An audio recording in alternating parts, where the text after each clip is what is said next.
And we have this like relationship where, anytime I'd speak to her, because I was so used to like getting, yelled at or spoken to like, incorrectly, or she just nurtured and cared for this inner child that was yearning Yeah. for help. And she Yes. just child. So throughout my recovery, like I've been very childlike, and anyone that knows me knows that I'm comical, and I'm a kid. I utilize the rooms as my playground, and I say that in the sense I have fun in the Yeah. rooms because I nurture my inner child, and I've learned that Yes. in you How know beautiful. it's a bit weird when a 44-year-old goes to a playground on her own and there's other children there. It kind of can get looked at really bad. So Yeah, yeah. not do that. And so I go to meetings and I'm, I nurture that inner child that was so brutally, um, Traded. damaged. Yeah. Yeah, yes. What recovery's actually given me, and I think I love sharing this part of my story, is it helped me articulate what was actually going on for me. Like I Yeah. used to go to doctors and my psychologist and my domestic violence places. I was always sent to sexual abuse places, but I'd always just run away from it because the language was not, and I couldn't understand it. Like I couldn't bring myself to open up to someone who Yeah. I did say. So throughout the years of recovery, like it's helped me identify what my feelings and emotions are, and Yes. given me the ability through reading the literature. Because, like I said to you earlier, I didn't come in with an education, so I could barely read. I could read, but I didn't understand what words were. So a lot of what I was reading, the word meaning was very different. I call it urbanized the Yes. meaning, and it was totally different to what it actually meant. So I'm reading this literature going, what the fuck? That's not what it means. Like, that doesn't make sense. So I found myself picking up a dictionary, which, like, who would have fucking thought that Macarena to pick up a dictionary or even knew what one was? Yeah. I was picking up a dictionary and learning, like, words and educating myself, and I didn't even realize, Wow. and about 2, 3 years into my recovery, I could see my mental health deteriorating, Yes. and I could see myself not understanding the transition between the lifestyle that I'd had and, oh my God, I'm actually adulting and Yeah. I just want to away. Like I still had that thought process of running away, but I had this book, The 12 Steps, that was teaching me that I couldn't run away anymore. Yes. Got to What face was it. happening? I had to face it, right? And so Yeah. I seeing psychologists, and I see the same doctor that I saw when I started recovery, and he just Yes. started saying, "Aka, you can actually tell me what's wrong with you instead of saying, Doc, I'm fucked and I just need pills to fix me." Yeah. Yep. Like I was walking in there just going, "Fix me, Doc. Like, give me the pills to fix me." And Yeah. now it's, hey, this is what I'm feeling. This is what my inner child's going Yeah. through. This is, all this stuff. And I was able to articulate where I was getting the right help and not just getting fed prescribed medications that were fucking me even more or Yep. giving me addiction. So that was a really beautiful side for me because my reservation was my mental health. Like I knew it was going to be difficult because I had to change everything. I Mm. had to a lot of what I was taught and a lot of the stuff that was embedded. Like my dad taught me crime. He was Yes. the person who taught me how to do all that stuff because I'd watch him do it. Yeah. So for me, the big thing was realizing that I had to change just about everything so my daughters didn't have the same life. Yeah. Yeah. How You know? beautiful. And you Oh, sound like you've got a great love for your inner child. she needs as much nurturing as what my Yeah. children did. Like, I think the Yes. best thing for me was not. I think I know the best thing that ever happened to me was um, me losing my kids. It probably Yes. wasn't the best.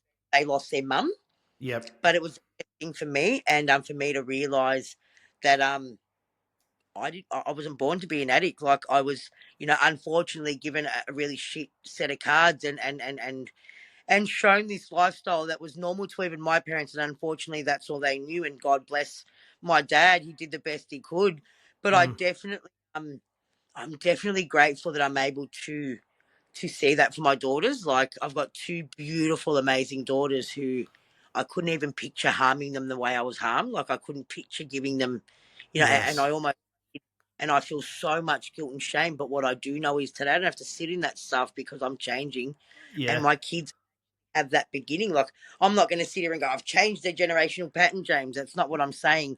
But I'm No. definitely But you're giving it a the chance. I've turned it, like it says in the third step. I've turned the direction of what choices my kids are going to make. And Yes. and they really use the lingo that we use in recovery, and it's fucking Yeah. beautiful to. You know. Am- Amazing. I often wonder. Yeah, I often wish that I had some of the wisdom that the 12 steps give to me. You know, that I didn't discover when I was 40 years old. I could have really done with them when I was in my 20s. yeah, And absolutely. I try and subtly pass them on to my children as well, you know, and things like being, you know, really reflective about how we behave ourselves is just one of those ways. Um, Absolutely. you know, if my children can sit around the dinner table and think about how they've behaved during the day and reflect upon that, you know, what was my part in everything that happened? What can I do better tomorrow? Do I need to go and make a small amends to someone along the way? They're just going to be better people for it. Life's going to be easier for them. You bring up a good point. I never sat around a dinner table. Yeah, My yeah, kids and I yeah. sat around the clock every single day. Yes, yep. All my kids go out if they want to. They know they've got to be home by 6 to eat, Yeah, and we okay. have every single night. And I've actually fostered in another child, so I've got another Ah, 18-year-old son. He's yep. from America. In my recovery, I've been blessed with helping others as well as we do. Wow. Yeah, Um, he'd never seen someone sit at the table every day. You know, yeah. he goes and by 6 o'clock, all three of my kids are at home on that dinner table, ready for us to have dinner. Amazing. And doesn't that Yeah, give you a great it's like a beacon, isn't it? Like to all come home, you know, a guiding light to come home and all sit down and to connect, which is something you didn't have. no, and to talk about our day, like we sit Yeah. there and we eat, we ask each other how our day was, and we have a conversation. We're probably Yep. there for an hour. It's like a group conscience, right? So this is what recovery, Yeah. Yeah. like Yeah. how to get together, Mm. on a daily, weekly basis, and check in. Like Yep. it's tools I've learned from recovery. Like I can't express. Like I know it's pretty cliche, but NA saved my life. But not Yes. only saved, actually gave me direction that unfortunately my caregivers couldn't give me. Like Yeah. they didn't have. Look, I also pray. Like I was like when I pray, I'm like fuck. I wish my dad had had that before because he was such a beautiful human being. He was Yeah. just but Yep. it is what, and I've been given that gift of learning how to change my life, and it still is. Like I'm only, and I say only 5 years clean, just over 5 years, because I had 30 years of using. Yes. I Yeah. so much more to learn, but I've been given so many gifts today that fuck, I'm excited. Like there's no more fear around what's coming next. Yes. It's like I just keep rolling with the fucking gifts of recovery, and there's punches every now and then. I'm like, yeah, fuck, shield them. That's all right. I'm good. The Rolling 20 with the other gifts of recovery. I love that. rolling with the punches because the gifts are part of the gifts of that. Still, shit still happens. Like we Yes. still have days. Like there's some days where that inner child doesn't want to get out of bed and Yeah. wants to sit there and wants to, you know, remember all that stuff. And I nurture that, and I Yeah. stay in my boss and I'm like, hey, and I tell him my inner child's fucking playing up today. Like I'm very open with him. My whole life, I tell my boss my inner child's fucking giving me a kick up the ass today. He's like, no worries, mate. And I'm Yeah. like, what the fuck? I get off the phone. I'm like, fuck yeah. Like, Yeah. I love that. who the fuck can say? Do you know what I mean? Like, where Yeah. where in my life could I ever be that honest Yes. and talk about an inner child that to him doesn't really exist? No. You know, But yeah, it sounds really beautiful and that's a beautiful relationship to have because if you're nurturing your inner child, you know, and giving it the care that it needs, then once you've sorted out that, you're going to come back and be a better employee and a better yep, member of society and a better mother. You know, you need to, it's that concept of you need to fill your cup first absolutely. sometimes and then move on. You spoke about prayer there. Can you touch on prayer and meditation and how it works within your recovery? Absolutely. Look, I want to share that my higher power, my God, isn't the generic one. Do you know the long Yes. hair? I'm very spiritual. I'm from a Inca Indian background. My dad was Yeah. Inca Indian, Yep. so I stare at my higher power. I've got a picture. I've drawn a picture of her, and she's this Indian woman, and she Yes. holds a white.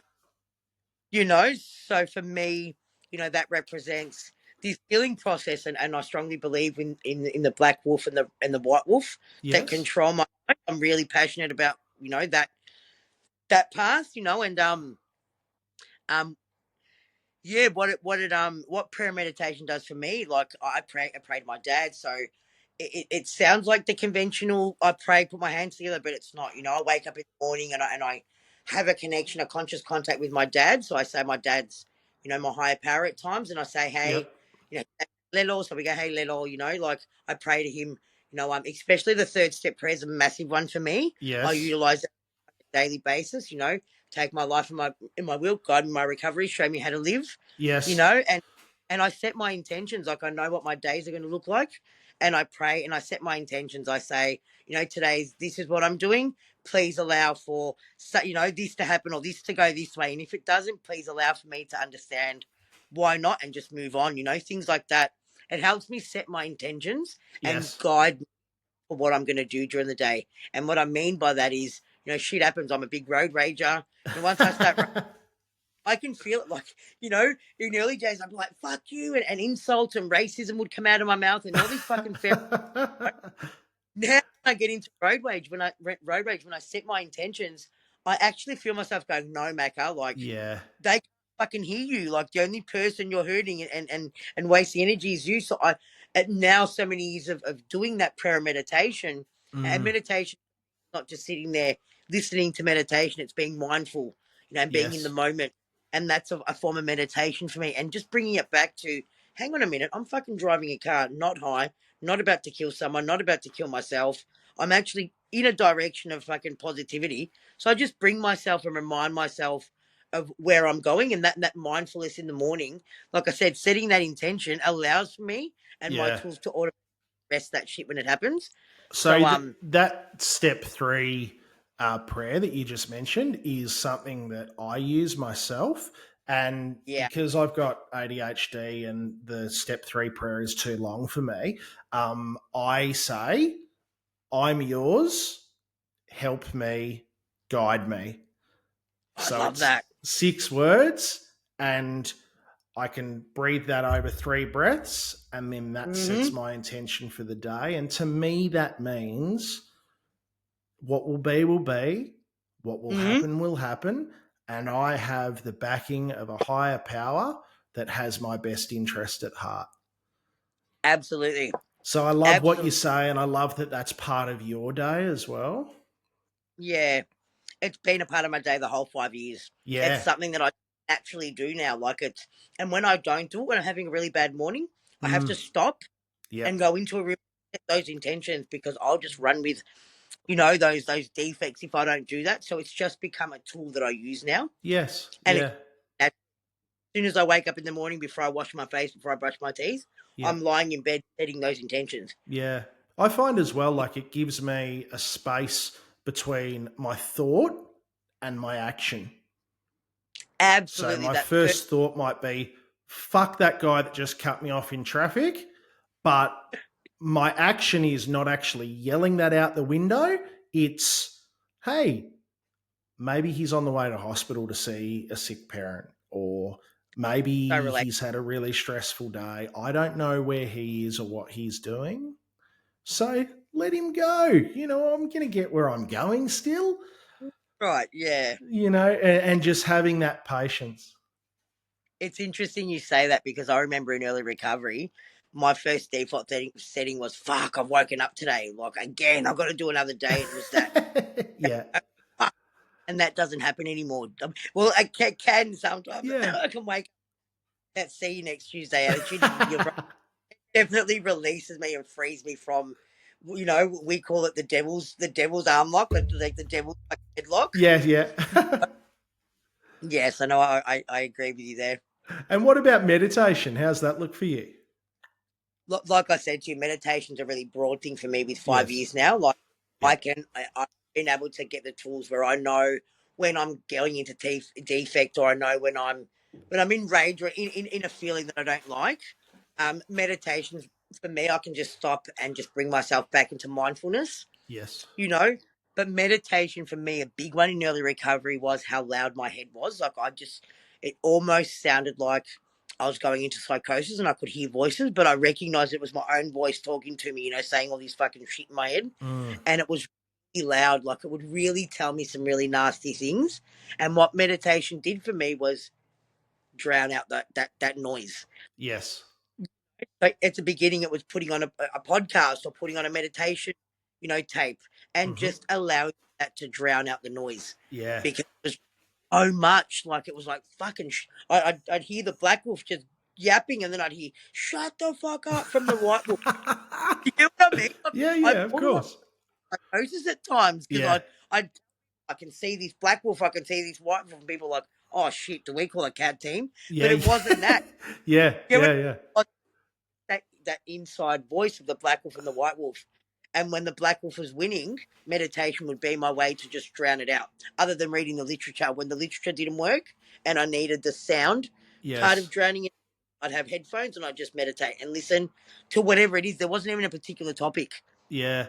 It's really It cool was that you've we've taken a lot of drugs. So like this concept of a black wolf and a white wolf like might have been like literally in your mind like back in the day, but the fact that you're now empowering those to help guide you along your recovery as well, I think is really beautiful.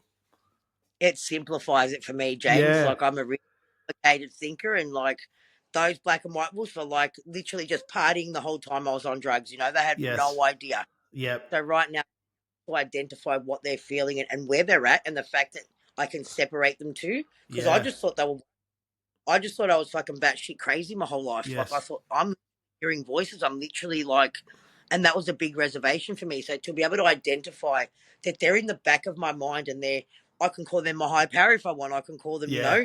it, but Your batshit spirit crazy. animal. My spirit animals, like Yeah. that's a big thing for my culture, like. So it actually is a really beautiful thing, and I'm even proud of myself that I've come to a place in my recovery where I'm understanding those things and I can simplify them and just go, "Fuck, man!" Like, Yeah. what a relief! It's Yes. just a big, oh, Yeah, you know, you're utilizing what may have been a burden for so long to help support you. How beautiful. not definitely a burden, Yeah, yeah, dude, yeah, yeah. 100% a burden. Now tell me, Yeah, I understand that you are a sponsor of others in NA. yep.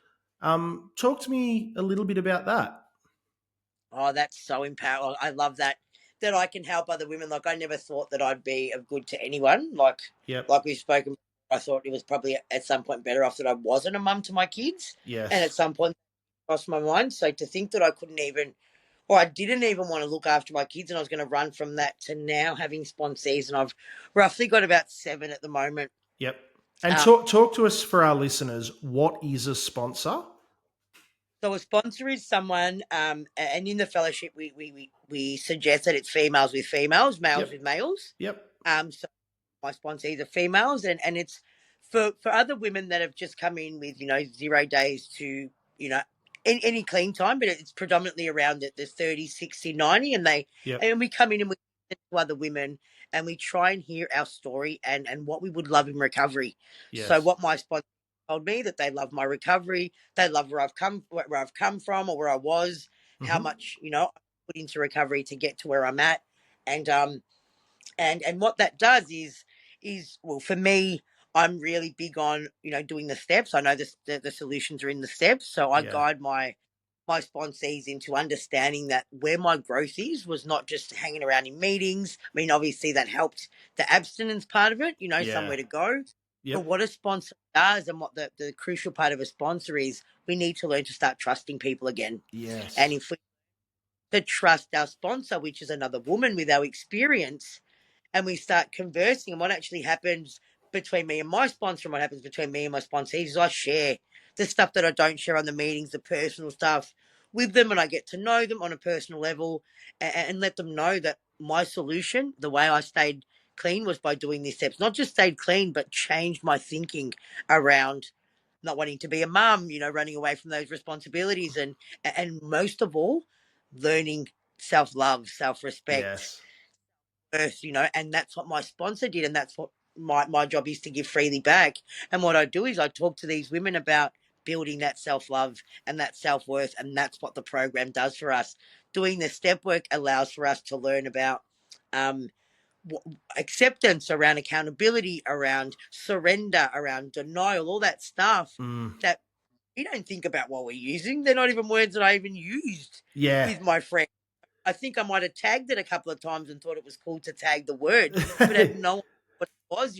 Yeah. So for me, a massive part of being a sponsor is just connecting with women and teaching them that this program is all about building that, building that self worth, that self love, that self respect, and then projects out to our children, our families, and just builds this beautiful life for us, because that's what was taken in addiction. Yeah. I'm sure a lot of women were in the same boat as me, in the same lifestyles, and we lose our lack of self respect and self love. So, my goal as a sponsor is to help gain those tools that help us build that self love and respect that I've been given from my sponsor and the solution that she's given. So, it's a beautiful process in That's our program. beautiful. That's so beautiful, Macca. As you've built your self love, have you been allowed yourself to feel love from others more?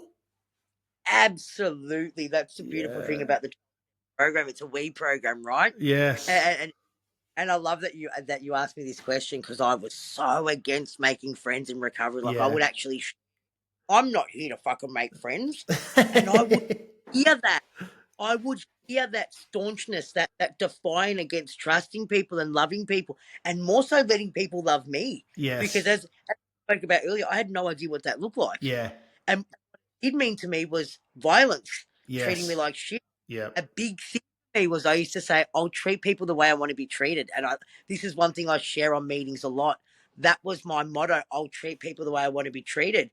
But what I didn't recognize is that I wanted to be treated like shit. Yes. Yeah. Yeah. Because I had that much lack of self worth and self love that I didn't actually realize that love to me meant treating me like shit. So Yes. I had to reverse that, and I had to start saying, I'm going to treat people the way I'm being treated, Yes. especially in fellowship, because I was shown so much love that, like, I was fucking wigging out almost. Like, I was like passing out thinking, what the fuck does this mean? So I had to change that intention Mm. of I'm treating people the way I want to be treated to I'm going to be treating people the way I'm treated in these rooms, because they carried me for so long and loved me for so long when I had no idea what that looked like. Yeah.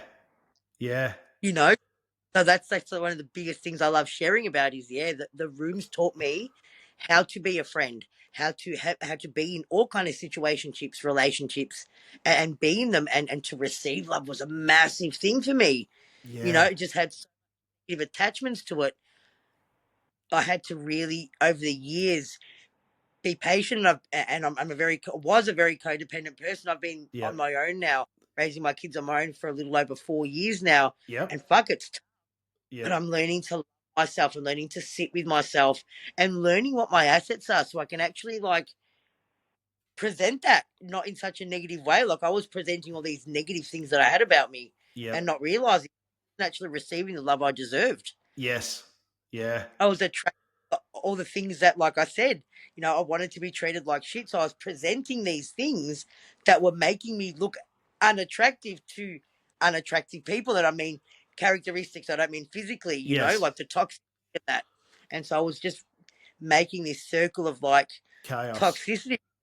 That's what I wanted, right? Yeah. So changing that intention and learning that people are loving me in recovery for the reasons that I can't even see. Mm. Yeah. The big was, Macca, if only you could see you through my eyes. And I'd be like, fuck, I wish I could change eyes to Yes. see. Yeah. But over time, I learnt, Yeah. because of people me and telling me, and people, like, in the fellowship, just appreciating where I am and knowing, who I authentically am. So over the years, I've been able to bring out that authentic Macca again. And I'd have to, Yeah. like, I could drop those marks and go, fuck, people actually love me for the same reasons that I love myself when I'm at home. Yeah. And you You know, start to reflect those around you as well. Like if you spend a lot of time with these people that have got right? unconditional love and self-love and you're surrounded by them, you say that you wish that you could see yourself through their eyes, but you actually do, because the reflection of the people you're around is a Amen. reflection of yourself. Amen to that. Yeah. We will start to wind up soon. I would love to know any pieces of advice you would have for anyone that's new to their recovery. Absolutely. I've definitely been someone who I learn from my mistakes, and I want to share that the rooms, especially for people who make like I love the fact that I can make mistakes in recovery, and that I Yes. can hold myself accountable. I can and redeem myself by doing the right things. So you're in the right place. Anyone who's new, like you're right in the right place to make as many mistakes and learn. This is a teachable, a learning program. My biggest thing is I made the mistake of not picking up those steps in early recovery in those first 2 years, Yeah. and I really rock bottoms clean, and I had dry time psychosis, and I really put myself through a lot of pain Mm. trying to fight against this program. For me, the second I picked up the literature and the step work, my head got softer.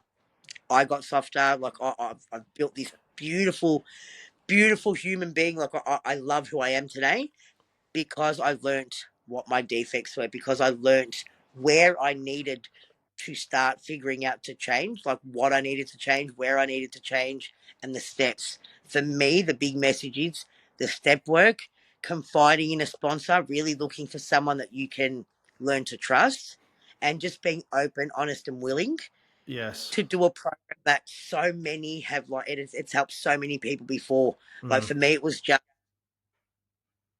surrendering to the fact that I don't know everything. Like I know absolutely nothing, and Yeah. I thought a different way of life, and I just embraced it. And I'm so grateful that I was shown recovery, because I don't think I'd be alive today if I didn't. Yeah, that's so beautiful, Macca. Thank you so much for your time today. You keep nurturing your inner child and keep showing it loads of love, and keep reflecting your beautiful self amongst our community, and helping others, because they will only be better for it. Thank you so much for even considering me for this. It's actually a really good blessing, and it's really healing to be Yeah. able to tell my. So I Yep. appreciate you considering me for this podcast. And for me too, Macca, you've helped me immensely today. I hope it's been great for you. And if one other set of ears get on it, then we've done our job, right? Right? Thanks for your time, Macca. Lovely to meet you. You're a legend, James. Thank you so much. What you're doing is phenomenal. So thank you. All the best. Bye, mate.